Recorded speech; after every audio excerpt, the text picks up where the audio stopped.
Hello everyone, नमस्कार दोस्तों। Welcome to true IAS and PCS. Continue करते हैं दोस्तों अपनी साइकोलॉजी ऑप्शनल की डिस्कशन को। प्रीवियस लेक्चर में हम लोग बात कर रहे थे दोस्तों इस टॉपिक के बारे में, themes of research and applications in psychology के बारे में, जिसमें हमने अलग अलग तरीके की थीम्स को पढ़ा था कि मनोविज्ञान के क्षेत्र में हम लोग मनोविज्ञान के अंदर जो भी चीज़ें, मतलब साइकोलॉजिस्ट ने, मनोवैज्ञानिकों ने आज तक जो भी चीज़ें समझी थी, पढ़ी थी, उसको अप्लाई करा, तो हमें उससे कंक्लूजन्स क्या निकल कर आई। आज के समय में मनोविज्ञान जो है वो हमें क्या क्या सिखा सकता है, क्या क्या दे सकता है, और उसके अंदर बेसिकली कौन से प्रिंसिपल्स या कौन सी चीज़ें जो है वो छुपी हुई है। तो उसके हिसाब से हमने कुछ हेडिंग्स बना बनाकर इस टॉपिक को कंप्लीट करा था, देखा था, मतलब एक एक थीम को। तो थीम नंबर 1 के अंदर हमने बात करी थी कि जैसे बाकी विज्ञान के क्षेत्र होते हैं ना, physics, chemistry, biology, zoology, botany, philosophy, ये सारे विज्ञान के क्षेत्र हैं। तो साइकोलॉजी भी दूसरे विज्ञानों की तरह कुछ ऐसे प्रिंसिपल्स को साइकोलॉजी के क्षेत्र में, विज्ञान, इस साइकोलॉजी को विज्ञान का एक क्षेत्र बोला जाता है। इस मनोविज्ञान के क्षेत्र में कुछ ऐसे प्रिंसिपल्स को, कुछ ऐसे सिद्धांतों को मनोवैज्ञानिकों ने बना रखा है जिससे हम दूसरे इंसानों के व्यवहार, रवैये और स्वभाव को समझ सकते हैं। इसके अलावा उनके दिमाग के अंदर क्या चल रहा है, उन गतिविधियों को भी पता लगा सकते हैं। तो ये पहली थीम थी, इसके बारे में हमने इंटेंस रिसर्च के बेसिस पर बात करी थी। दूसरी जो थीम थी उसके अंदर हमने बात करी थी कि इंसान का जो रवैया होता है, जो व्यवहार निकल कर आता है, एक तो वो उसके खुद की क्वालिटीज़ और कैरेक्टरिस्टिक से निकल कर आता है। जैसे इंसान खुद बना हुआ है बचपन से, प्लस उस इंसान को बचपन से जैसा जिसने बनाया हुआ है, किसने बनाया हुआ है, उसके आसपास के सोशियो कल्चरल एनवायरनमेंट ने, समाज ने, परिवार ने, स्कूल ने, गली मोहल्ले के दोस्तों ने, उसकी लाइफ में जो जो घटनाक्रम हुए हों, एक्सपीरियंसेस हुए हों। तो इंसान जैसा आपको दिखता है वो ऐसा नहीं है कि आप ये सोच रहे हो कि कोई चिड़चिड़ा सा व्यक्ति होता है या किसी के स्वभाव में बहुत खिलखिलाहट होती है, कोई बहुत सड़ू नेचर का होता है, कोई बहुत अकड़ू नेचर का होता है, इसके चेहरे पर तो कभी स्माइल ही नहीं आती है, या फिर ये बेशर्मों की तरह हंसता रहता है, हंसती रहती है। किसी को भी ऐसा टैग देने से पहले मनोविज्ञान का क्षेत्र, साइकोलॉजी की फील्ड हमें ये बताती है कि उसके पीछे एक तो उसके खुद के जीन्स, जो कि उसके माँ बाप से उसको बोरो करते करते हुए मिलते हैं, उसके जेनेटिक मटेरियल, उसका डीएनए, एक तो वो रिस्पॉन्सिबल है, प्लस उससे भी ज़्यादा जो चीज़ रिस्पॉन्सिबल है वो है एक इंसान का सोशियो कल्चरल एनवायरनमेंट, और उसमें सबसे ज़्यादा अहम भूमिका होती है इंसान के अनुभवों की, यानी कि एक्सपीरियंसेस की। ये थी हमारी थीम नंबर 2। और उसके बाद हमने पढ़ा था थीम नंबर 3 को कि ह्यूमन बिहेवियर इज कॉज्ड। कहने का मतलब है इंसान जिस भी प्रकार से बिहेव करता है या करती है, हर चीज़ के पीछे कोई ना कोई एक रीज़न छुपा हुआ होता है। ठीक है, इंसान ऐसे कभी भी कोई हरकतें नहीं करता है। हाँ, बहुत बार ऐसा होता है कि हमें अपनी हरकतों के बारे में पता होता है, हमें उन कारणों के बारे में पता होता है, हम जागरूक होते हैं कि यार मैंने ऐसा कर दिया उसके साथ, मुझे ऐसा नहीं बोलना चाहिए था, मुझे ऐसा नहीं कहना चाहिए था। लेकिन बहुत बार ऐसा भी होता है कि जो आपका अनकॉन्शियस माइंड होता है, जो आपका गहरा दिमाग होता है, उसके अंदर आपकी बहुत सारे एक्सपीरियंसेस चले जाते हैं, और वो फिर अंदर से आपके बिहेवियर को, आपके व्यवहार को, आपके रवैये को प्रवोक करते हैं, जिसके बारे में आपको खुद नहीं पता होता। और इसका एक प्रमुख उदाहरण है आपके सपने। आपके सपनों में आपको जो भी कोई इंसान दिखते हैं, जिस भी कलर के उन्होंने कपड़े, पैंट, टी शर्ट, जीन्स पहन रखे होते हैं, जो भी कहानी आपके सपनों के अंदर चल रही होती है, वो आपके दिमाग की खुद की रचना होती है। मनोवैज्ञानिक हमें ये बताते हैं, इस दुनिया में सभी इंसानों के जो सपने होते हैं, मैंने पहले भी बताया है आपको इनिशियल लेक्चर्स में, मैं फिर से एक बार रिपीट कर रहा हूँ, इस दुनिया में सभी इंसानों के जो सपने होते हैं वो ब्लैक एंड वाइट कलर के ही होते हैं। फिर आप कहोगे ऐसा तो नहीं है, हमने तो कभी नहीं देखे ब्लैक एंड वाइट सपने, हमें तो हमेशा रंगीन सपने दिखते हैं। वो जो रंगीन आपको सपने दिख रहे हैं ना, कलरफुल सपने दिख रहे हैं, उस सपनों के अंदर जो रंग भरे हैं आपने, वो आपने खुद भरे हैं, आपके दिमाग ने भरे हैं, आपके अनकॉन्शियस माइंड ने भरे हैं।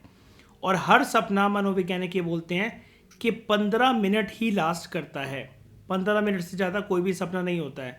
आप कहोगे सर आप यहाँ पर भी गलत बोल रहे हो, कभी कभार तो पूरी पूरी रात हमारी निकल जाती है और वो सपना हमें लगता है कि हमने बहुत लंबा देख रखा होता है। आपने सपना कोई लंबा नहीं देख रखा होता है। आप अपने किसी भी सपने को किसी से डिस्कस करना, जो फ्रेश अगर आप सोकर उठे हो, चाहे वो आपको झटका देने वाला सपना हो, आपने उस सपने के अंदर कुछ भयानक चीज़ देखी हो, या फिर बहुत मज़ेदार सपना हो, वो सपना आप डिस्कस करना और टाइम नोट करना कि एक एक सीन जब आप उस सपने का सामने वाले को बताओगे, आपको 15 मिनट से ज़्यादा का समय नहीं लगेगा।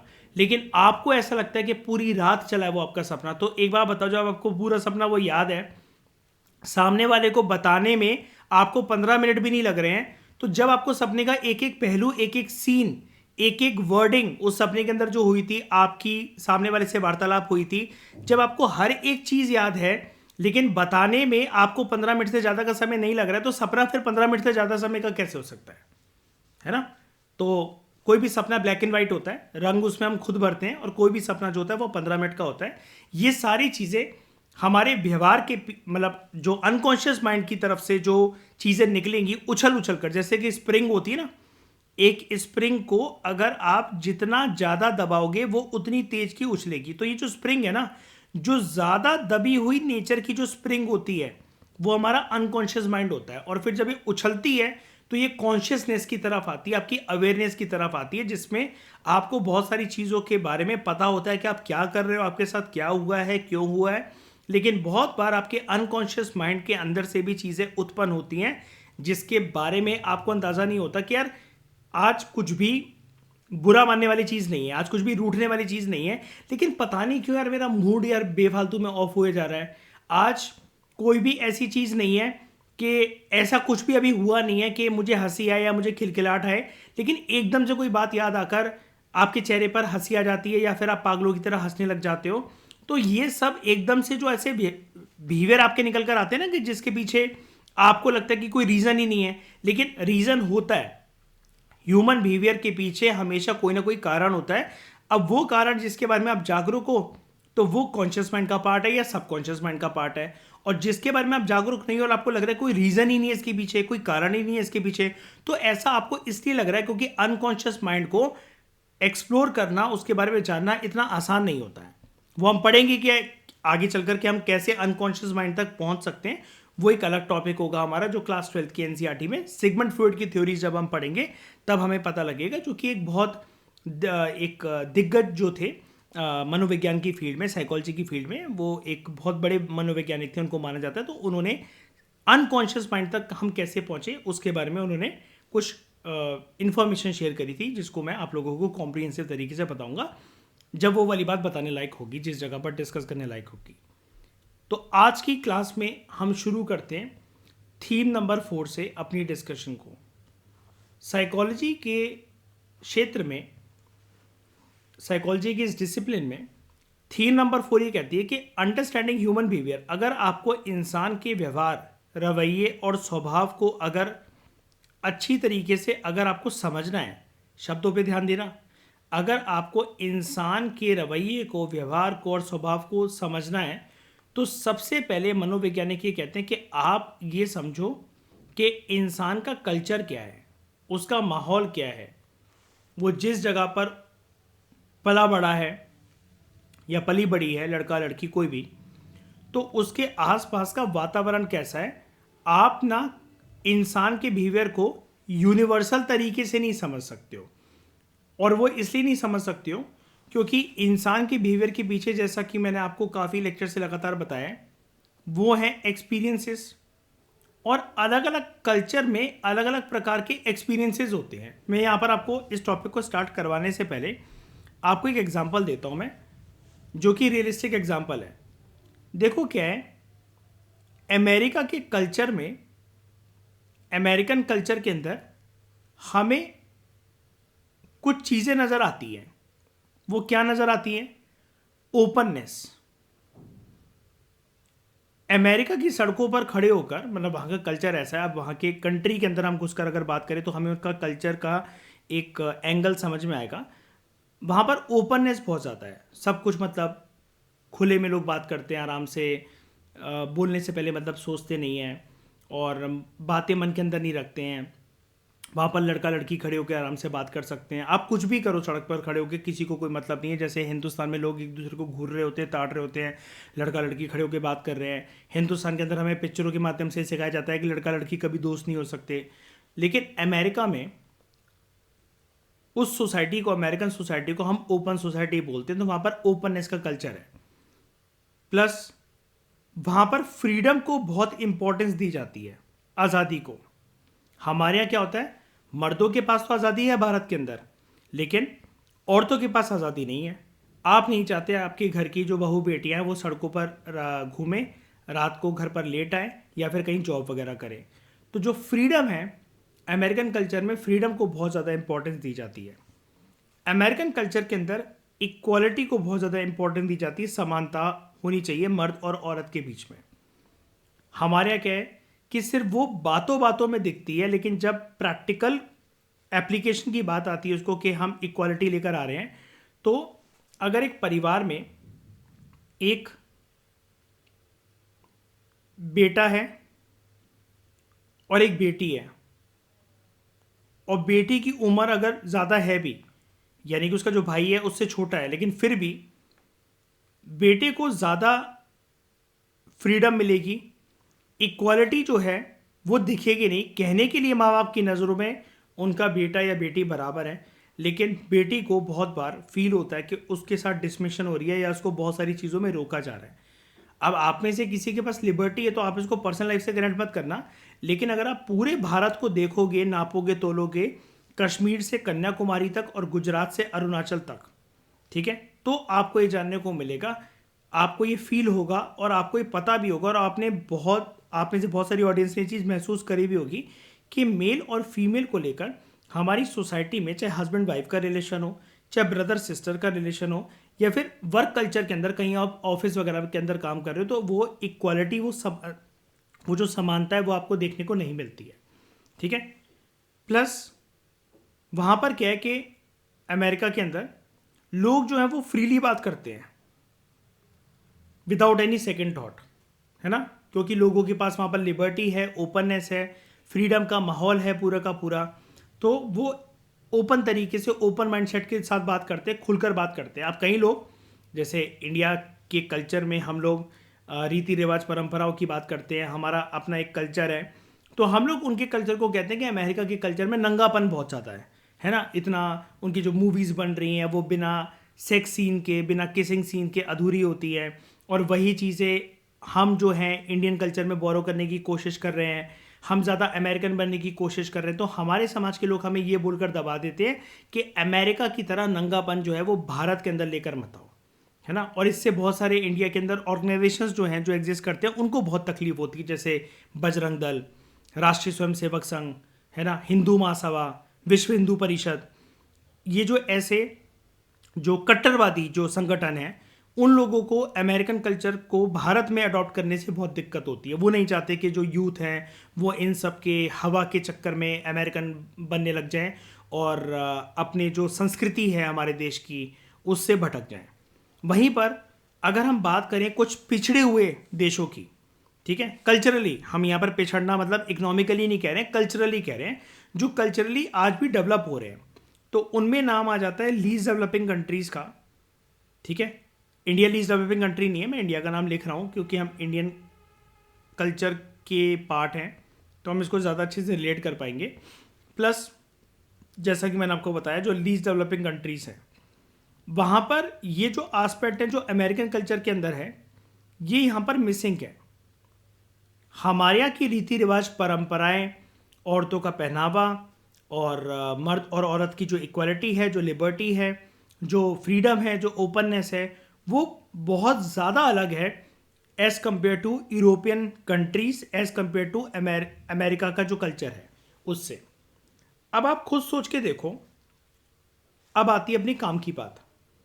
अब आप खुद दिमाग लगाना और मुझे आंसर देना कि अगर हम किसी मनोवैज्ञानिक की बात कर रहे हैं, अगर हम किसी साइकोलॉजिस्ट की बात कर रहे हैं,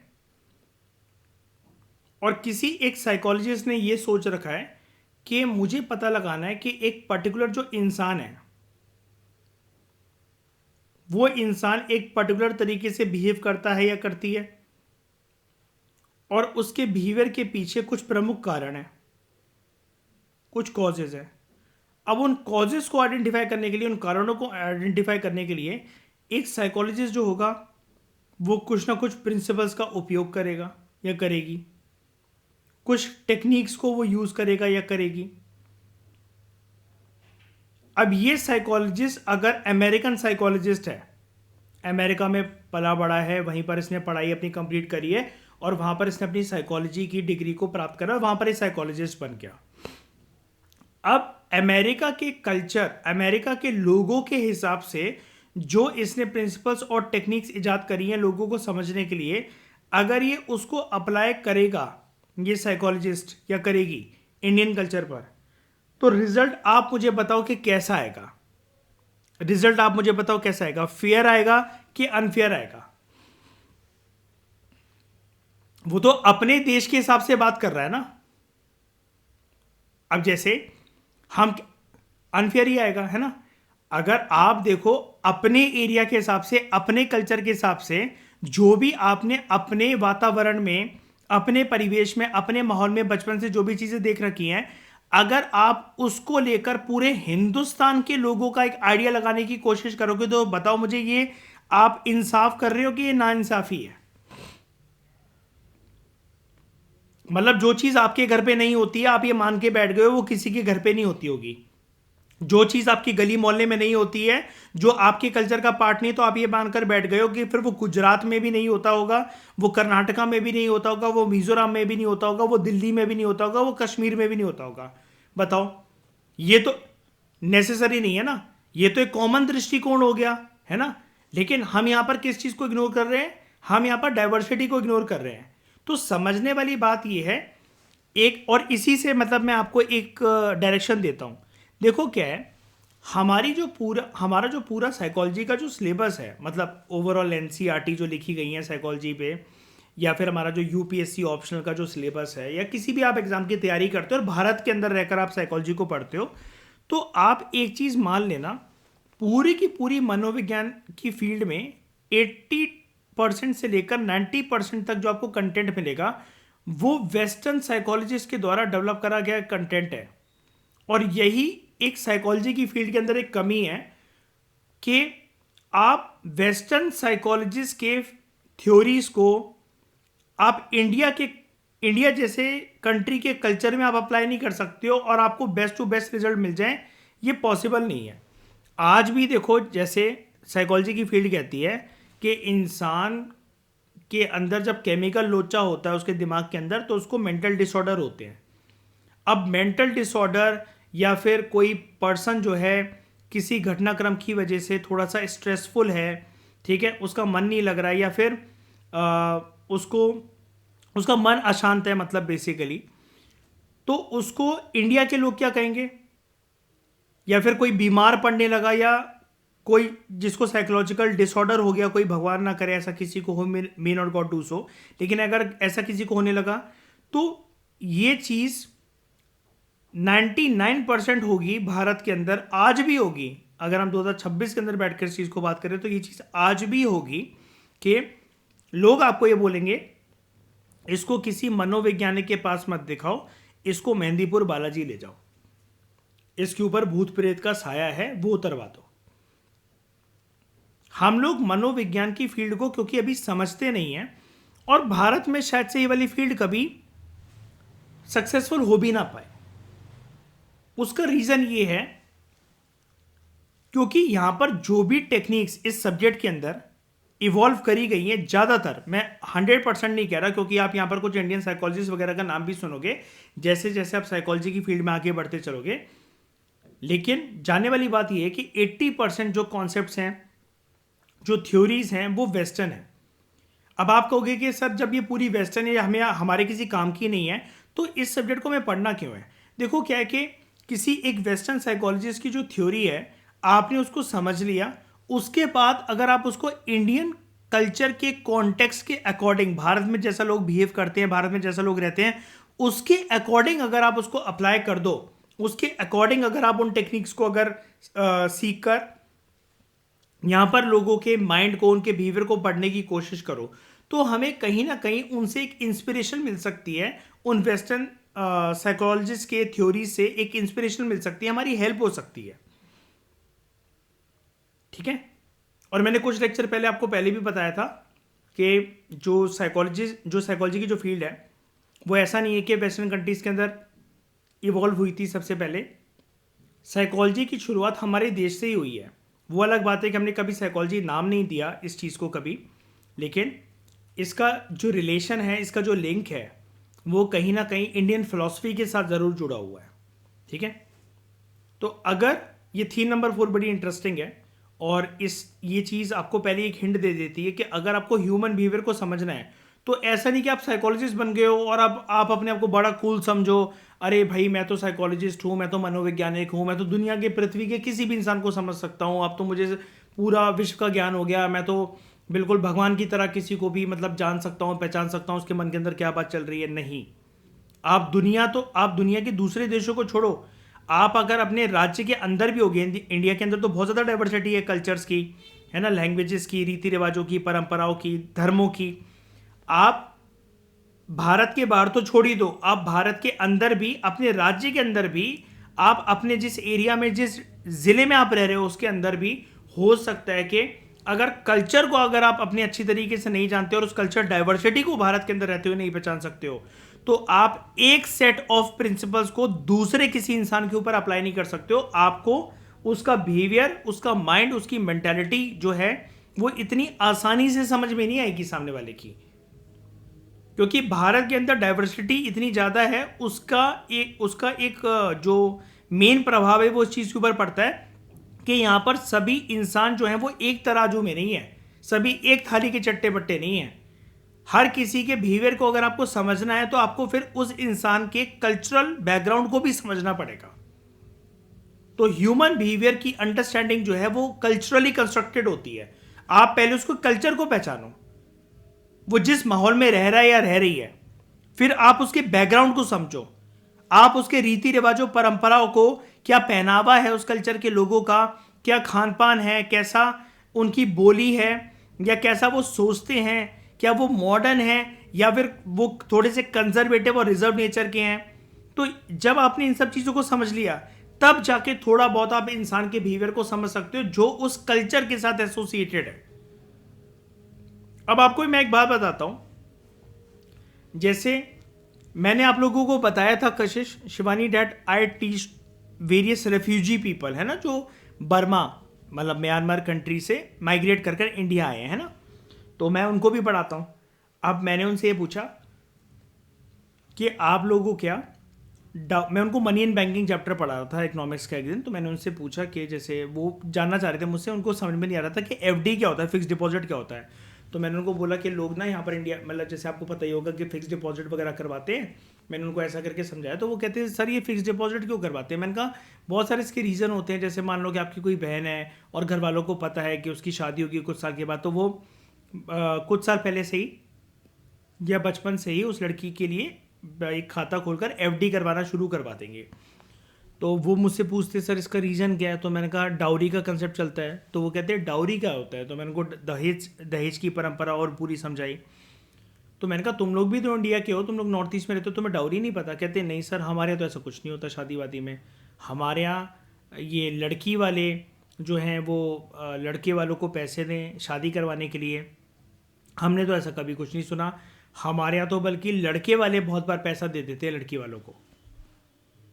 अब सोच के देखो, अगर आप ये डाउरी के कॉन्सेप्ट को अपन दिल्ली, एमपी, यूपी वाले, अगर हम में से कोई एक साइकोलॉजिस्ट बने और अगर हम फिर इंसानों को समझने की कोशिश करें विद इन इंडिया, है ना, या इंडिया के बियॉन्ड, और हम ये सोचें कि यार डाउरी का प्रभाव लोगों के ऊपर क्या पड़ता होगा, हम इसका रीज़न पता लगाते हैं। तो जो इंसान ने कभी डाउरी को या जिस घर परिवार ने कभी दहेज को फील ही नहीं कर रखा है, वो बताएंगे कैसे आपको उसके बारे में, और आप उसको फिर उसके बिहेवियर को समझोगे कैसे। तो आप समझ गए ना, ये तो मैंने आपको विद इन इंडिया एग्जाम्पल दिया।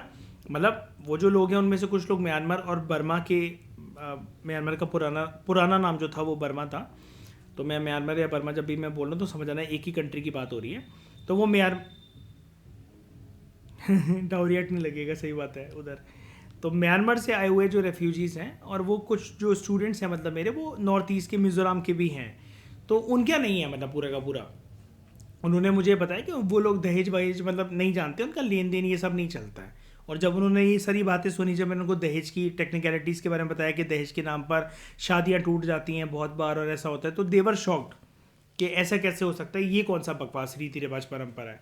तो उनके हिसाब से चीज़ बकवास है। लेकिन आज आप देख लो कि हमारे यहाँ जो दहेज है कितना ज़ोरों शोरों से चलता है। जैसे लड़के या लड़की वाले की, या अगर हम बात करें ब्राइड या ग्रूम की, दूल्हा या दुल्हन की जिस प्रकार से औकात है, तो दहेज देना या लेना उस हिसाब से मतलब वो वेरी करता है इंडियन कल्चर में, है ना। हाँ जी, हाँ जी, बताओ कशिश।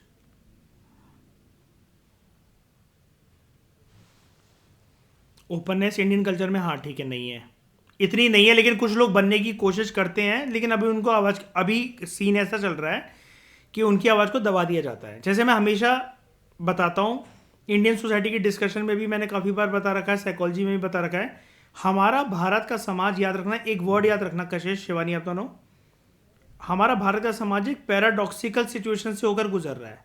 पैराडॉक्सिकल स्टेट एक ऐसी स्टेट होती है जिसमें ना असमंजस बहुत ज़्यादा होती है, कन्फ्यूजन बहुत ज़्यादा छुपी हुई होती है। कैसे है? अब आप कहोगे ये क्या है सर, आप ये क्या बता रहे हो कि भारत का समाज एक कन्फ्यूजन वाली स्टेट से, असमंजस वाली स्टेट से गुजर रहा है। तो देखो ऐसा है, हिंदुस्तान के आदमी को ना एक हवा लग चुकी है अमेरिकन बनने की। वो चाहता है कि हमारे यहाँ भी ना नंगापन का जो परंपरा है वो स्टार्ट हो, लेकिन हम अपने ओल्ड ट्रेडिशन को भी कंटिन्यू रखना चाहते हैं। हम अपने ओल्ड ट्रेडिशन को भी कंटिन्यू रखना चाहते हैं। जैसे एक लड़की जो है वो शादी के बाद सास ससुर के सामने स्कर्ट पहनती है, छोटे कपड़े पहनती है, जिससे उसके सास ससुर को भी मान लो कोई आपत्ति नहीं है। वो दिल्ली, नोएडा, गुड़गांव जैसे मेट्रोपॉलिटन सिटीज़ के अंदर वो रह रही है, मुंबई वगैरह के अंदर रह रही है, उसके सास ससुर अल्ट्रा मॉडर्न है, उनको कोई आपत्ति नहीं, वो पहन रही है। लेकिन जब उनके घर में गाड़ी आती है तो वो नींबू मिर्च लगाते हैं उसके ऊपर, या पंडित जी को बुलाते हैं, गाड़ी को मंदिर लेकर जाते हैं, उसको कहीं पर भी लॉन्ग ड्राइव पर लेकर जाने से पहले पहले पूजा करवाते हैं। तो यानी कि नई गाड़ी का पूजा करवाना, उस पर नींबू मिर्च टांगना, नारियल फोड़ना, ये एक ओल्ड ट्रेडिशन है। लेकिन छोटे कपड़े पहनना सास ससुर के सामने, ये एक अमेरिकन कल्चर का एक रीति रिवाज हो गया, जो कि हमारे यहाँ तो कभी ऐसा होता नहीं है ना। हम यहाँ पर सही गलत नहीं बोल रहे हैं दोस्तों, याद रखना, यहाँ पर मेरा कोई भी पर्सनल ओपिनियन रिफ्लेक्ट नहीं हो रहा, ना ही आपको ओपिनियन अपना बनाना चाहिए। काफ़ी लोग ना सेंटी हो जाते हैं दोस्तों, आप लोग अपनी एक आदत बदल लो अगर आप लोग साइकोलॉजी को अच्छे से समझना चाहते हो। मतलब मैं कशिश, शिवानी, सिर्फ आपकी बात नहीं कर रहा हूँ, जनरल ऑडियंस जो भी मुझे समझ रही है, कभी भी किसी को भारत के अंदर या दुनिया के अंदर कभी भी किसी को टैग मत दिया करो किसी चीज़ का, इसने ऐसा करा, उसने वैसा करा। जब तक उस पर्सन को करने में कोई आपत्ति नहीं है और जो लोग उसके साथ हैं उनको कोई आपत्ति नहीं है, तो बुरा मत मानना मेरी बात है, कड़वा शब्द मैं यूज़ कर रहा हूँ, तो आपकी कोई औकात नहीं है उनके ऊपर कमेंट करने की, ठीक है। तो ये चीज़ है कि हमारा देखो भारत का समाज पैराडॉक्सिकल सिचुएशन से गुजर, अब पैराडॉक्सिकल यही तो बात है ना, यहाँ पर भी तो पैराडॉक्सिकल चीज़ है, क्योंकि कुछ लोग जो हैं, अब ये कमेंट पास करना कि तुम्हारे माँ बाप ने तुम्हें ये नहीं सिखाया, तुम तो इतने छोटे कपड़े पहनती हो, लड़कियों को ऐसा बोलना, या फिर किसी का मजाक उड़ाना, या कुछ भी करना ऐसा, या गे कल्चर को अपनाना, एक्सेप्ट करना कि यार भारत का समाज एक दिन ऐसा आएगा कि यार वो एक्सेप्ट कर सकेगा लड़के लड़के के बीच में शादी हो रही है, लड़की लड़की के बीच में शादी हो रही है। ये बहुत भारत के लोगों, जो अभी भारत के वो लोग जो कि अभी थोड़ा सा कंजर्वेटिव है अपने माइंडसेट के अंदर, थोड़ा सा ऑर्थोडॉक्स है अपने माइंडसेट के अंदर, गलत वो भी नहीं है, गलत जो अमेरिकन कल्चर को फॉलो कर रहे हैं वो भी नहीं है। हमारे कल्चर में रीति रिवाजों का दो प्रकार के लोग हो गए हैं, तो उनके अंदर ना एक क्लैश चल रहा है, एक आइडियोलॉजिकल क्लैश चल रहा है। जैसे आप ये जनरेशनल फर्क भी देख सकते हो, आपके दादा दादी बिल्कुल सुबह ब्रह्म मुहूर्त के अंदर उठने वाले, पूजा पाठ करने वाले लोग, और वहीं पर आपकी जनरेशन के अंदर जो लोग हैं उनको शॉर्ट स्कर्ट्स पहननी है, कपड़े पहनने हैं घर के अंदर। आजकल तो मतलब इतना ज़्यादा कल्चरल डाइवर्सिटी आ गई है, मर्द आपको देखेंगे शहरों के अंदर यार नेल पॉलिश लगाते हुए और नाक के अंदर नथ पहनते हुए, क्योंकि उनके हिसाब से वो फैशन है, उनकी ओरिएंटेशन बिल्कुल ठीक है, वो प्रॉपर मर्द ही हैं, दे आर नॉट गे, या उनको कुछ नहीं हुआ है, they are not transgender also, लेकिन एक फैशन के हिसाब से उनको वो करना है। हो सकता है वो फैशन इंडस्ट्री में काम करते हो, या काम करना चाहते हो, या किसी फैशन कॉलेज में जाते हो, या फिर आप कपिल शर्मा शो देखते हो तो उसमें कई लोग साड़ी पहन लेते हैं, पिक्चरों के अंदर वो पहन लेते हैं, वो प्रॉपर मर्द ही है क्या, उनके बेटे बेटी नहीं है क्या, उन्होंने बच्चे पैदा नहीं कर रखे हैं, कर रखे हैं, लेकिन उनको रोल में अपने आप को ढालना पड़ता है। और यही अगर आप ऐसी हरकतें मर्द होकर करो या लड़की होकर अगर ऐसी आप हरकतें करो तो आपको घर पे बहुत लताड़ा जाएगा। तो ये जो क्लैश चलता है ये तो फैमिली वाइज भी चलता है क्लैश बहुत सारी चीज़ों का, कि आपके दादा दादी आपको समझा रहे हैं कि पूजा पाठ करा करो, हनुमान चालीसा करा करो, सूर्य पे जल चढ़ाया करो, मंदिर जाया करो, और वहीं पर कुछ लोग हैं पूरी रात जागेंगे, उनको मतलब 12 बजे के बाद नहाना है, 12 बजे के बाद उठना है, उनका कोई मतलब वो रूटीन नहीं है उनका प्रॉपर तरीके से। तो ये जो चीज़ें आपको ताने सुनने को मिलते हैं बड़े लोगों से या समाज के लोगों ने आपको लताड़ दिया कि तुम मंदिर आई हुई हो, कपड़े अपने तुमने देखे कि तुमने कैसे पहने हुए हैं, सर के ऊपर पल्ला क्यों नहीं कर रखा है, घूंघट क्यों नहीं कर रखा है, और आप उनसे फिर चहट रहे हो कि मेरे तो बाप ने कभी मेरे को आज तक नहीं टोका, तुम होते कौन हो टोकने वाले, तुम्हारी मम्मी मुझे ऐसे कैसे कह सकती है अगर आपकी वाइफ है और वो आपको बोल रही है कि यार मेरे पापा ने कभी नहीं बोला मुझे ऐसे कपड़े पहनने को या ऐसा कुछ करने को, तो तुम्हारे मम्मी पापा मुझे ऐसा क्यों बोल रहे हैं। ये जो तू मैं भारत के कल्चर के अंदर जो आपको दिखती है पिक्चरों में, सीरियलों में, रियल लाइफ सिचुएशन में, या आपको कोई ऐसा टॉन्ट करे, तो इसी को कहते हैं कि ये रियल प्रूफ है इस बात का कि भारत का समाज एक पैराडॉक्सिकल, एक कंफ्यूजन से भरा हुआ, एक असमंजस से भरा हुआ फेज के अंदर, रास्ते के अंदर से गुजर रहा है, जहां पर हिंदुस्तान का आदमी या बच्चे जो हैं आजकल के, जिनको हम जेनजी कहते हैं, जो नई जनरेशन है ना, जो अभी 18 साल से नीचे नीचे के जो लोग हैं या 18-20 साल के जो लोग हैं, उनको हम जेनजी जनरेशन कहते हैं, है ना। तो वो जो जेनजी जनरेशन है वो चाह रहे हैं कि वो अमेरिकन बने, है ना। उनका जो जेनजी जो एक्सेंट है, जो टोन है उनकी बात करने की, वही अगर वो भारत के अंदर आके किसी गांव में ऐसे बात करने लगे लोगों से, तो गांव वाले उनका मजाक उड़ाएंगे, लेकिन उनके हिसाब से गांव वाले गंवार हैं जेनजी के हिसाब से। तो ये क्लैश होता है, ये कल्चर क्लैश है, इसमें आप किसी को सही और गलत नहीं बोल सकते हो, क्योंकि सबसे इंपॉर्टेंट बात देखो, हम एक लोकतांत्रिक व्यवस्था वाले देश में रह रहे हैं और उसके अंदर सबसे इंपॉर्टेंट चीज आती है कि अगर आप किसी के इंटरेस्ट को हार्म नहीं कर रहे हो तो इंडिविजुअल लिबर्टी जो होती है, जो इंडिविजुअल फ्रीडम होती है, वो सर्वोच्च होती है, वो सबसे टॉप पर होती है, इसके ऊपर कोई भी चीज़ नहीं आती। हाँ, अगर आप अपनी इंडिविजुअल की फ्रीडम को एंजॉय करते हुए एज अ इंडिविजुअल राइट, अगर आप किसी को हानि नहीं पहुंचा रहे हो, तो लोग फिर कुछ भी नहीं होते हैं कि आपके ऊपर कमेंट कर सके। कुछ लोग आपने देखा भी होगा, वो अमेरिकन बनने की होड़ में इतना आगे डटे हुए हैं कि उनको दूसरों की बातों से फिर फर्क भी नहीं पड़ता, है ना। जैसे कई लोग लोगों के ऊपर कमेंट करते हैं कि भाई इंस्टाग्राम के अंदर अगर आपको फॉलोअर्स बढ़ाने, व्यूज़ बढ़ाने हैं, तो सबसे बढ़िया तरीका ये है कि कपड़े उतार कर खड़े हो जाओ, या फिर आप जो है ऐसा ऐसा करो, या फिर आपने बहुत सारी ऐसे मॉडल्स देखी होंगी, लड़कियां देखी होंगी जो कि मतलब अच्छा ज्ञान दे रही है, उनका पहनावा थोड़ा सा लोगों को पसंद नहीं आ रहा है, तो उनका कमेंट बॉक्स जो होता है वो उल्टे सीधे शब्दों से भर जाता है। तो वो उल्टे सीधे शब्द लोग उसको लिख क्यों रहे हैं, क्योंकि वो एक ओल्ड ट्रेडिशन, ओल्ड माइंडसेट के साथ उसको देख रहे हैं, है ना। तो वो और वो जो लड़की है वो जो वीडियो बना रही है, फिर जो सामने वो जो बोल रही है अपना इंस्टाग्राम का पेज बनाकर या एक आईडी बनाकर, जिस हिसाब से उसने रील पोस्ट कर रखी है, वो जो भी उसके अंदर हरकतें कर रही है, उसने कम कपड़े पहने, नहीं पहने उसने कोई भी कपड़े, या जैसा भी उसने वो बोल रखा है, उसका जो भी पहना हुआ है वो उसके हिसाब से सही है, लेकिन जो उसके ऊपर कमेंट कर रहे हैं वो उसको गलत ठहराने की कोशिश कर रहे हैं। तो ये एक क्लैश है, और मैंने आपको इसके इनफ एग्जांपल दे दिए कि भारत का समाज एक पैराडॉक्सिकल, एक कंफ्यूजन वाली सिचुएशन से कैसे होकर गुजर रहा है ना। अब आप बताओ मुझे कशिश, अब आप क्या कहना चाह रहे थे, अब आप बताओ।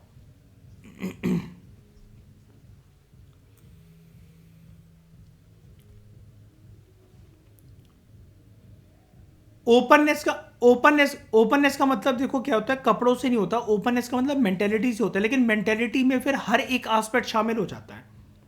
जैसे जैसे मतलब मान लो कि आप अपने पापा मम्मी से भी फ्रैंक होकर सब कुछ बोल पा रहे हो, आपको जिस लड़के से प्यार है आप उनको मिलवा पा रहे हो, आप अपने मम्मी पापा के सामने होते हुए आप जो है किसी के साथ घूम रहे हो, आप कुछ गलत नहीं कर रहे हो। देखो, ओपननेस का मतलब कुछ गलत करना नहीं होता है, हर एक इंडिविजुअल को अपनी मान मर्यादा का पता होता है, और सबसे बड़ी बात है सामने वाला कोई नहीं होता कि आपको अपना मान मर्यादा का पाठ पढ़ाए, ठीक है। सामने वाले का कोई वजूद नहीं है उस चीज़ के ऊपर, लेकिन फिर भी ओपननेस में अगर हम ये देखें, सबसे जो टॉप लेवल पर जो चीज़ आती है वो आती है इंसान की मेंटेलिटी। अब कुछ लोग ज़्यादा बोल्ड होकर, ज़्यादा फ्रैंक होकर कोई बात करें, हर मेंटेलिटी के लोगों को वो वाली चीज़ पसंद नहीं आती है।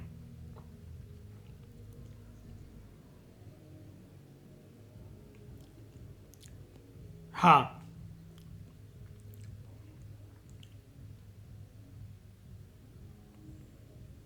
कहाँ, वेस्टर्न कंट्रीज में? हाँ होते हैं, होता है, बिल्कुल होता है। हाँ बिल्कुल नहीं रहा है, क्योंकि क्योंकि क्योंकि रेप का मैं बता रहा हूँ ना, रेप का मोलेस्टेशन का लेना देना ना ओपननेस या मेंटेलिटी के साथ नहीं होता। ये चीज़ ना गलत तरीके से पोर्ट्रे करी जाती है न्यूज़ में, क्योंकि न्यूज़ वालों को मतलब कहने वालों को या इस मोलेस्टेशन या ऐसी घटनाओं को पोर्ट्रे करने वाले जो लोग हैं उनको रियल रीज़न नहीं पता है इसके पीछे रीज़न होता है, मतलब जो साइकोलॉजिस्ट कहते हैं, अगर आप मनोविज्ञान की दृष्टिकोण से देखो, क्योंकि कुछ ना कुछ तो मन के इंसान के मन के अंदर चल ही रहा होगा। यार एक बात बताओ, इस दुनिया में सबसे ज्यादा प्रोटेक्टिव फिगर कौन होता है लड़की के लिए? कौन होता है बताओ, आप बताओ। आप आप इस दुनिया में, इस पृथ्वी पर कशिश, आप मुझे बताओ, शिवानी आप बताओ, ऐसा कौन सा मर्द है जिसके ऊपर आप आंख बंद करके ट्रस्ट कर सकते हो और उस मर्द से ज्यादा सेफ आप किसी के साथ फील नहीं कर सकते? बताओ। आपके फादर। लेकिन केसेस तो ऐसे भी आते हैं कि बापों ने बेटियों का शोषण कर रखा है ना? तो यहां पर आप एक बात बताओ, पहनावा या कुछ मैटर करा क्या? नहीं करा ना। यहीं पर खुलासा हो गया ना इस चीज का कि ओपननेस या मेंटेलिटी, ओपननेस या कपड़ों के साथ इसका लेना देना नहीं होता।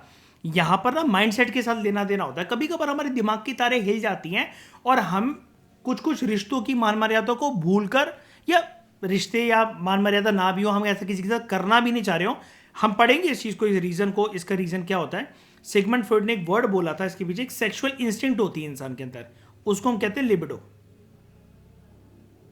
लिबिडो।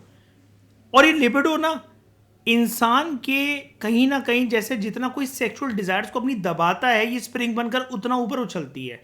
आप हमेशा देख लो, आपको ना सबसे बड़े मोलेस्टर्स, मतलब अब देखो मैं ये कोई टैग नहीं दे रहा, ऐसी कोई रिपोर्ट नहीं है, लेकिन एक बात बता रहा हूं मैं जनरली, आपको सबसे बड़े, मतलब जिन्होंने सबसे ज्यादा रेप करा होगा, सबसे ज्यादा मोलेस्टेशन करा होगा, लेकिन फिर भी छवि अच्छी रखी होगी उन्होंने, वो आपको जैसे आसाराम बापू, राम रहीम, मतलब जो पूजा पाठ की तरफ जो बातें करते हैं, या फिर जो मतलब जिनके बहुत ज़्यादा भक्त हैं, फॉलोअर हैं, जो कि अपने आप को मतलब ऐसा दिखाते हैं कि हम तो मतलब बिल्कुल इन सब चीज़ों से दूर रहते हैं, हम तो सोचते भी नहीं है, वो नहीं करते। तो मतलब इंसान क्या करता है? इंसान डिनाइल की मोड पे जाता है। हम एक कॉन्सेप्ट पढ़ेंगे ईगो डिफेंस में, कह रहे थे हम कि रियलिटी को आप छुपाते हो। अब जब आप रियलिटी को छुपाते हो, जब आपके अंदर जो विचार आते हैं या फिर आपके अंदर जो थॉट आते हैं, आप अगर उनको रिप्रेस करते चले जाते हो तो वो आपके अंदर एक स्प्रिंग की तरह दबते चले जाते हो। और आपको भी पता है, आप एक स्प्रिंग को एक हद तक ही दबा सकते हो, और जितना ज्यादा दबाओगे वो स्प्रिंग उतनी ज्यादा उछलेगी। तो ये सिर्फ एक लिबिडो की वजह से होता है, कि इंस्टेंट की वजह से होता है। और ऐसा नहीं है कि रेपिस्ट को उसके बाद गिल्ट नहीं होता, गिल्ट होता है बहुत, मतलब होता भी है और नहीं भी होता है, लेकिन बहुत सारे रेपिस्ट को, मोलेस्टर्स को, ज़्यादातर को गिल्ट होता है उसके बाद, क्योंकि उनको समझ में नहीं आता कि एनर्जी एकदम से हमारे अंदर कहाँ से उत्पन्न हुई थी और हम क्या कर बैठे एकदम से। ग्रज उनको होता है, उनको गिल्ट होता है इस चीज़ का।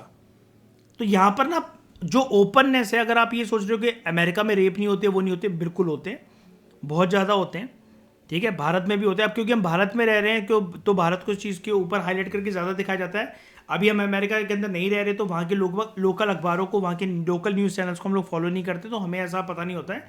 लेकिन इंसान अपनी इच्छाओं की पूर्ति करने के लिए इस प्रकार के घटनाओं को अंजाम दे देता है, कहीं पर भी हो, है ना। आपको एक शॉकिंग चीज़ बताता हूँ मैंने इंडियन सोसाइटी के लेक्चर्स में चीज़ को डिस्कस करा था। अच्छा मुझे एक बात बताओ, भारत के अंदर सबसे ज़्यादा रेप किसके होते हैं? नहीं, सबसे ज्यादा रेप होते किसके हैं? किसके रेप होते हैं? लड़कियों के, औरतों के, बुजुर्ग महिलाओं के, किसके होते हैं सबसे ज्यादा rape? Central crime record bureau एक एजेंसी है हमारे देश में, जो कि जितने भी क्राइम वगैरह होते हैं उसके ऊपर एनुअली अपनी रिपोर्ट छापती है। Central crime record bureau, CCRB। इसका पता है क्या कहना है? भारत में सबसे ज्यादा जो शोषण होता है और जो बलात्कार होता है वो मर्दों के साथ होते हैं। Yes, male. औरतों से भी कहीं ज्यादा गुना। आप कहोगे क्या बकवास है सर, क्या फालतू बकवास कर रहे हो, और ये क्या एजेंसी फालतू रिपोर्ट बोल रही है, ऐसा कैसे? हर जगह तो औरत औरत औरत ही दिखती है हमें। मेल के छोटे बॉयज हों, चाहे वो मेल हो, कोई भी हो, चाहे मेरी उम्र का आदमी हो, वो पता है क्यों नहीं आते सामने? Those rapes go unreported. लड़कियां तो फिर भी बता देंगी कि मर्द ने हमारा शोषण कर रखा है। एक मर्द कैसे बताए कि दूसरे मर्द ने हमारा शोषण कर रखा है? आजकल पता है कि नई चीज, आजकल तो नहीं, मतलब ये आपको सुर्खियों में सुनने को मिलता नहीं होगा। आपको पता है अब रेप की भी ना जो प्रणाली है जो तरीका है रेप का, वो भी, उसकी भी ओरिएंटेशन चेंज हो गई है। बताऊं कैसे? रेप इस हद तक हो जाते हैं, कभी कभार इंसान की मानसिकता ऐसे बदल जाती है। देयर आर सम पीपल, और मैं ये नहीं कह रहा कि वो सिर्फ दिल्ली में घूम रहे हैं, वो नोएडा में घूम रहे हैं, वो गुरुग्राम में घूम रहे हैं, मुंबई में घूम रहे हैं, कोलकाता चेन्नई में, मेट्रोपॉलिटन सिटीज में, नहीं, वो हमारे आसपास हैं, आपकी गली मोहल्ले में भी होंगे, कहीं पर भी होंगे। भगवान करे ऐसा किसी के, मतलब किसी के साथ हो ना। एक बात मैं कह रहा हूं, खराब मेंटेलिटी तो किसी की भी हो सकती है, हम किस पे शक करें? जब इस दुनिया ने हमें ये तक दिखा दिया कि एक लड़की की सबसे बड़ी छत्र छाया उसके बाप होते हैं, उसके भाई होते हैं, उसके घर वाले होते हैं, उसके रिश्तेदार होते हैं, जब वो तक उसका शोषण कर चुके हैं, बहुत बार होता है ऐसा, हमें ऐसी खबरें देखने को मिलती हैं। तो इस दुनिया में देखो 100% गारंटी तो किसी भी चीज की नहीं है। पूरी दुनिया एक लक फैक्टर पे चल रही है, ये तो हमें एक्सेप्ट करना ही पड़ेगा, चाहे आप इसको कड़वा घूट पी के हम एक्सेप्ट करें या फिर अच्छे से एक्सेप्ट कर लें। रेप की जो मैं कह रहा हूं ना कि आपको एक तरीका बदल चुका है। रेप किसके बीच में होता है, मतलब क्या होता है रेप? हम यही सोच रहे हैं ना, या तो मेल ने फीमेल का रेप करा होगा, केसेस ऐसे भी है कि फीमेल ने मेल का भी रेप करा होता है, मेल ने मेल का भी रेप करा होता है। जब विदाउट कंसेंट जबरदस्ती करना और यौन शोषण करना किसी का भी हो, चाहे वो किसी के भी द्वारा हो, सेम सेक्स के द्वारा हो, अपोजिट सेक्स के द्वारा हो, वो रेप है ना? आपको पता है एक नई चीज क्या चल रही है आजकल? सम मेल्स आर रेपिंग एनिमल्स। हाँ, है ना? जब उनको एक इजी ऑप्शन, मतलब ऐसा दिखता है ना कि यार हम औरतों के साथ कुछ करेंगे तो बहुत बड़ी बात हो जाएगी, यार ये हमें जान से मार दिया जाएगा, जिंदगी बर्बाद हो जाएगी, वो हो जाएगी। लेकिन अंदर की लिबिडो को मिटाने के लिए, उस सेक्सुअल डिजायर को मिटाने के लिए एक जरिया तो चाहिए। अब आपको ये लगता है, जैसे मान लो कि मैं एक न्यूट्रल पर्सपेक्टिव से बात कर रहा हूँ, हमें ये लगता है कि हम ना अपनी सेक्सुअल डिजायर को कंट्रोल कर सकते हैं और कर भी लेते हैं, है ना? लेकिन सेक्सुअल डिजायर एक ऐसा अननोन टॉपिक होता है कि अगर आप सेक्स के टॉपिक में जितनी बात करो वो उतनी कम होती है। उसका रीजन ये होता है क्योंकि it is still an unexplored world. ये एक ऐसी दुनिया है जो कि अभी तक पूरी तरीके से अनएक्सप्लोर्ड है। क्योंकि एक मैं आपको बात बताऊं, सेक्स को एक रिस्पेक्टफुल तरीके से अगर आपको देखना है ना, पूजा पाठ के तरीके से, आप शिवलिंग को देख लो। शिवलिंग क्या है? वो जो शिवलिंग का जो बेस है वो वेजाइना है, और जो शिवलिंग है वो सिंबलाइज करती है पीनस को। ये पता है शिवलिंग का निर्माण क्यों होता है, या फिर हम इसको मतलब पूछते क्यों हैं? हम इस सेक्सुअल एक्टिविटी की प्रक्रिया को, कि इसकी वजह से दुनिया में एक जीव जो है, एक बच्चा जो है वो उत्पन्न हो सकता है, हम उसको प्रेज करते हैं, हम उसको प्रेज करते हैं, है ना? और अगर हम बात करें कि ये सेक्स का गंदा टॉपिक होता है, तो मध्य प्रदेश में एक जिला है छतरपुर डिस्ट्रिक्ट, वहां पर कामासूत्रा का टेंपल है, एंशिएंट टाइम में बना था। वहां पर जितने ये सेक्सुअल पोस्चर्स होते हैं जहां पर मेल और फीमेल एक दूसरे को सेटिस्फाई करते हैं, वो सारे उसकी मूर्तियां जो हैं वो बनी हुई हैं। तो जिन लोगों को लगता है टॉपिक गंदा है, छी क्या बात करनी है, तो आज के लोगों की जो मेंटेलिटी नहीं हो सकती है, जो लोग ओपननेस, मॉडर्निटी और इसकी बातें नहीं करना चाहते हैं, वो आज से हजारों साल पहले हमारे देश में हो चुकी हैं। और उसका पुख्ता सबूत है कि वो मंदिर है, वो मंदिर, वो कामा सूत्र का कोई ऐसी जगह नहीं है कि वो रेप पॉइंट है या कुछ है, या वहां पर किसी ने जैसे हम कोसते हैं कि मुसलमान रूलर्स ने ऐसा करवाया, या अलाउद्दीन खिलजी ऐसा था, औरंगजेब ऐसा था। वो हिंदू लोगों ने बनवाया था, और ये उस चीज को एक रिस्पेक्ट देने के लिए है। लेकिन वही है कि जो ओरिएंटेशन हमें दिखती है, जैसे कोई विदाउट कंसेंट कोई चीज होती है, तो हम उस चीज को एक गलत नजर, और ऑब्वियसली बात है हम गलत नजरिए से तो उसको देखेंगे ही। विदाउट कंसेंट कोई भी चीज हो रही है, विदाउट कंसेंट तो आपको पता है मैरिटल रेप जैसी भी एक चीज होती है।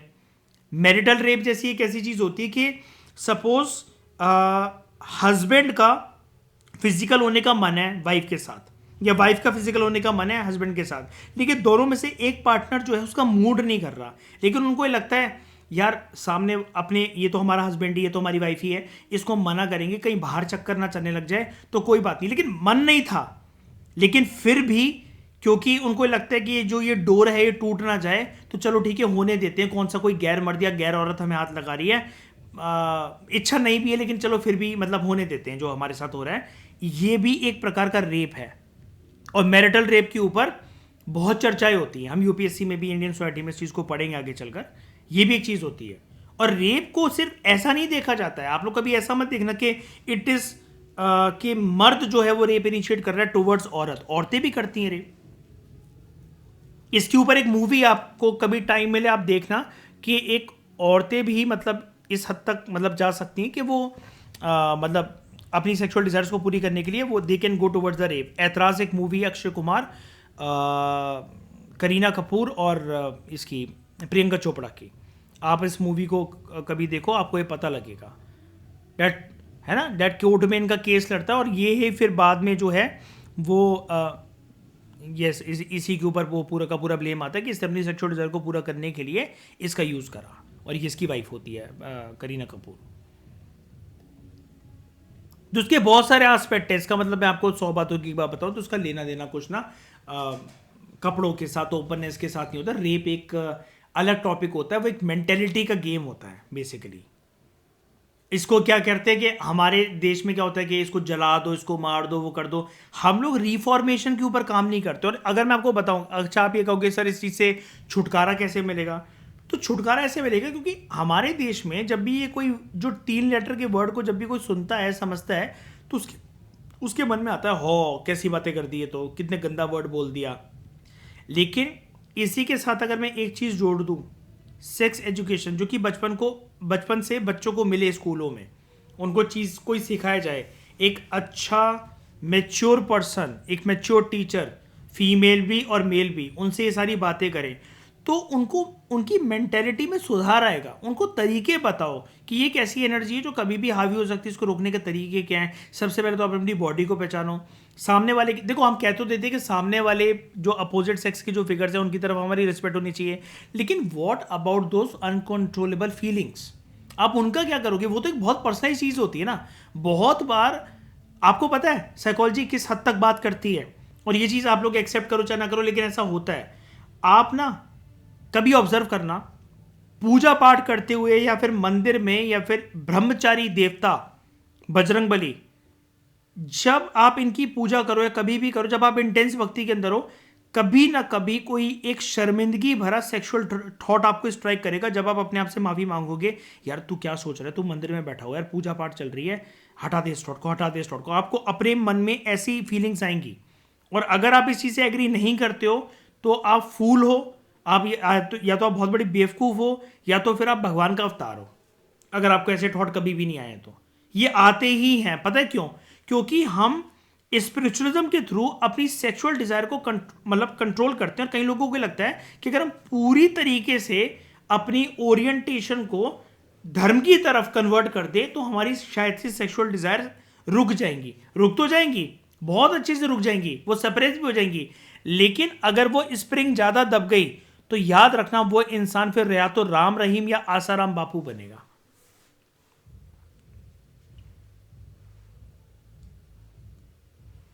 तभी तो कहते हैं आप 4 आश्रमों के रूल जानो, जो इंडियन फिलॉसफी में लिखा हुआ है कि पहले जो है वो ब्रह्मचर्य का फेज होता है सबसे पहले जीवन में, जिसमें गुरु शिष्य परंपरा चलती है। अब पहले के जमाने में गुरुकुल भेजा जाता था बच्चों को कि वो सीमेन अटेंशन को प्रैक्टिस करें, वो ब्रह्मचर्य को फॉलो करें, वो अपना ध्यान पूरा का पूरा जो फोकस है वो पढ़ाई लिखाई में वो लगाएं। फिर गृहस्थ जीवन की बात करी गई है कि परिवार को बढ़ाना, आगे वो करना। और यार हम जैसे इंसानों की तो क्या औकात है। वर्धमान महावीर और गौतम बुद्ध को देखो, क्या उन्होंने शादी नहीं करी? गौतम बुद्ध के बेटे का नाम है राहुल, इतिहास में शादी करी थी। फिर होता है वानप्रस्थ, आप जंगलों में रहकर कड़ी तपस्या करो, लाइफ का पर्पस पहचानो आप। और फिर होता है सन्यास, कि आप मोक्ष की प्राप्ति करने के लिए इंटेंस मेडिटेशन, इंटेंस भक्ति वगैरह सब कुछ करो। और जब आपके अंदर वो ज्ञान का सूरज जब आपके अंदर वो चमकने लग जाए, तब उस चीज का ज्ञान आप संसार में बांटो बढ़िया तरीके से। और उन्हीं को तो हम बुद्धिज्म में कहते हैं कि जो मोक्ष को प्राप्त कर सकते हैं, अपने शरीर को अपनी इच्छा के अनुसार छोड़ सकते हैं, उनकी खुद की आत्मा के ऊपर उनका नियंत्रण आ चुका है। लेकिन वो अभी ऐसा कर नहीं रहे हैं क्योंकि वो संसार में दूसरे लोगों को रास्ता दिखाना चाहते हैं कि मोक्ष को हमें कैसे प्राप्त करना है। उन्हीं को तो हम बुद्धिज्म की लैंग्वेज के अंदर कहते हैं ऐसे टीचर्स को बोधिसत्वास। तो इसका एक प्रोसेस होता है, हर एक चीज का फेज होता है इसका, लेकिन ये अंडरस्टैंडिंग आजकल के जमाने में कोई देता नहीं है ना, क्योंकि वो फिर समाज में वो चटपटे हॉट टॉपिक कैसे मिलेंगे न्यूज़पेपर वालों को, न्यूज चैनल वालों को, सरकार को एक मिर्च मसाला कैसे मिलेगा। तो वो जो रिफॉर्म लेकर आना है वो कभी डर से नहीं आ सकता। देखो, डर से ना आप इस संसार में कोई चीज नहीं रोक सकते। आप डरा लो, डर का क्या है? इंसान जब अपने पे आता है, जब उसकी अपने पर आती है तो वो अच्छे अच्छे डर को भूल जाता है। डर इस चीज में, संसार में कुछ काम नहीं करता। कोई इंसान अगर किसी चीज के पीछे चुप है, उसने चुप्पी साध ली, तो उसको कोई डर थोड़ी ना है। आपको क्या पता उसके बैक ऑफ द माइंड में क्या चल रहा है, क्या नहीं चल रहा है, वो क्या रणनीति चल रही है।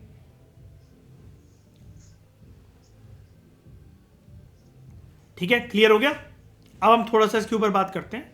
तो ये जो थीम है, ये रिसेंटली साइकोलॉजी के अंदर ये इसको माना गया है। मतलब ऐसा कि आप ना बीइंग अ साइकोलॉजिस्ट दुनिया के हर इंसान को अपने अकॉर्डिंग ठीक नहीं कर सकते हो। दुनिया में कुछ ऐसे साइकोलॉजिस्ट हैं, कुछ ऐसे मनोवैज्ञानिक हैं जिनका ये मानना है, ज़्यादातर जो साइकोलॉजिकल थ्योरीज हैं और ज़्यादातर जो साइकोलॉजिकल मॉडल्स हैं, जैसा कि मैंने आपको बताया, पूरी साइकोलॉजी की जो फील्ड है वो यूरो अमेरिकन है नेचर के अंदर, यानी कि वो यूरोपियन और अमेरिकन कल्चर की थ्योरीज हैं। क्योंकि ज़्यादातर जो आपको साइकोलॉजी की फील्ड में जो साइकोलॉजिस्ट देखने को मिलते हैं वो या तो यूरोपियन साइकोलॉजिस्ट हैं या तो वो अमेरिकन साइकोलॉजिस्ट हैं। लेकिन अगर हम उनकी थ्योरीज को अपनाएं तो हमारी ना फिर हेल्प नहीं हो पाती है। उनकी थ्योरीज हमारी हेल्प नहीं कर पाती हैं कि हम दूसरे कल्चरल सेटिंग्स की लोगों के बिहेवियर को मतलब अच्छे से समझ सकें।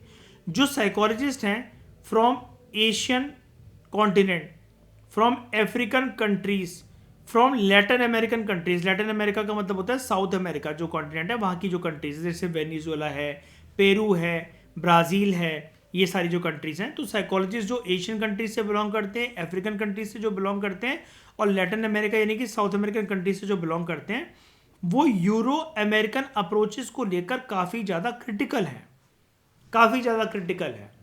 ठीक है, क्योंकि उनका ये मानना है कि जो यूरोप के और अमेरिका के जो साइकोलॉजिस्ट हैं वो अपनी थ्योरीज का ऐसे प्रचार करते हैं, प्रोपोगेट करने का मतलब होता है किसी चीज़ को फैलाना या किसी चीज़ का प्रचार करना।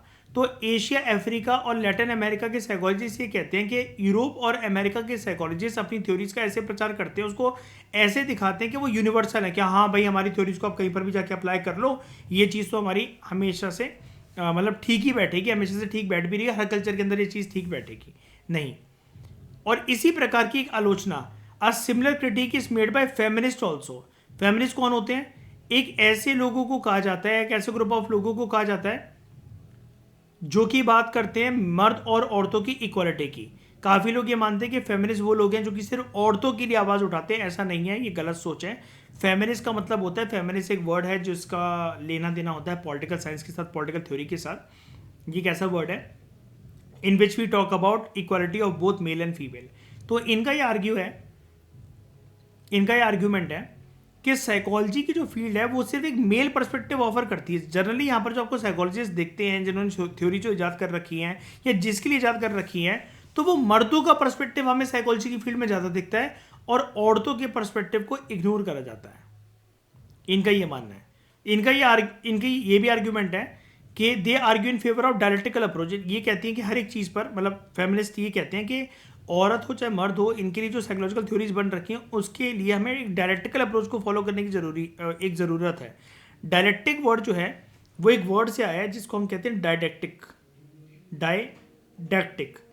जहाँ पर आप किसी भी टॉपिक की कंक्लूजन पर पहुँचने से पहले, उसके ऊपर कोई भी कहानी रचने से पहले आप इंटेंस डिबेट एंड डिस्कशंस करते हो। तो ठीक है, जब हम इंटेंस डिबेट एंड डिस्कशंस करते हैं तो इसकी वजह से हम मेल और फीमेल पर्सपेक्टिव को अकोमोडेट करते हैं, एडजस्ट करते हैं। मतलब इनका ये कहना है कि अगर हमें साइकोलॉजी की फील्ड को, साइकोलॉजी के डिसिप्लिन को एक बैलेंस्ड वे में समझना है तो हमें मर्दों और औरतों दोनों के पर्सपेक्टिव को समझना पड़ेगा, अगर हम ह्यूमन बिहेवियर को बहुत अच्छी तरीके से, बेहतरीन तरीके से समझना चाहते हैं। तो ये है थीम नंबर 4, इजी थीम है। मतलब इसके अंदर बस हमें इतना ही बताया कि अगर मैं आपको एक वन लाइनर समरी दूं अगर इसकी, कि जो थ्योरीज यूरोप और अमेरिका में डेवलप हुई थी साइकोलॉजी की, क्योंकि ज़्यादातर साइकोलॉजी यूरोप और अमेरिका के साइकोलॉजिस्टों की थ्योरी से ही बनी हुई है। आप उसको एशिया, अफ्रीका, लैटिन अमेरिका ऐसे कहीं पर भी अप्लाई नहीं कर सकते हो। हाँ, यूरोप और अमेरिका के साइकोलॉजिस्ट कहते हैं कि भाई हमारी थ्योरी जनरली यूनिवर्सल है, लेकिन यूनिवर्सल कोई भी साइकोलॉजिकल थ्योरीज हो ही नहीं सकती हैं, क्योंकि साइकोलॉजी की फील्ड इंसानों को समझने के लिए है। और इंसान को अगर आपको समझना है तो इंसान, दुनिया के सभी इंसानों को आप एक तरीके से नहीं समझ सकते हो, क्योंकि सबका कल्चर, सबके रीति रिवाज, सबका पहनावा, परंपरा, खान पान, सब कुछ बहुत अलग तरीके से काम करता है। ठीक है। और एक क्रिटिसिज्म इसके अंदर हमने ये पढ़ा कि जो फेमिनिस्ट हैं वो ये कहते हैं कि साइकोलॉजी की फील्ड में ज़्यादातर जो साइकोलॉजिकल थ्योरीज हैं वो मर्दों ने ईजाद कर रखी हैं, और वो मर्दों के लिए कर रखी हैं, जहाँ पर औरतों के पर्सपेक्टिव को बहुत बार साइकोलॉजी की फील्ड में इतनी ज़्यादा तवज्जो नहीं मिलती है, इंपॉर्टेंस नहीं मिलती है, तो वो इग्नोर हो जाते हैं उनके पर्सपेक्टिव। तो ज़रूरत ये है, एक मतलब फाइनल कंक्लूजन इसने हमें ये दिया, इस टॉपिक ने, राइटर यहाँ पर ये कह रहे हैं कि हमें ज़रूरत है एक डायलेक्टिक अप्रोच की, एक डायलेक्टिकल अप्रोच की, जहाँ पर हम डिबेट करें, डिस्कशन करें कि कौन से ऐसे इश्यूज़ हैं जो मर्दों को प्रभावित करते हैं, कौन से ऐसे इश्यूज़ हैं जो कि औरतों को प्रभावित करते हैं, और इन दोनों के पर्सपेक्टिव को मर्ज करने के बाद हम एक ह्यूमन बिहेवियर को ज़्यादा अच्छे तरीके से समझ सकते हैं। फिर वो मेल बिहेवियर नहीं होगा, फिर वो सिर्फ फीमेल बिहेवियर नहीं होगा, फिर वो अंडरस्टैंडिंग हमारी बनेगी ह्यूमन बिहेवियर को समझने से लेकर समझने के लिए। और ह्यूमन बिहेवियर में दोनों बिहेवियर की बात होती है, male behaviour also and female behaviour also, है ना। तो इस डिस्कशन में दोस्तों फिलहाल इतना ही। Thank you very much for discussion.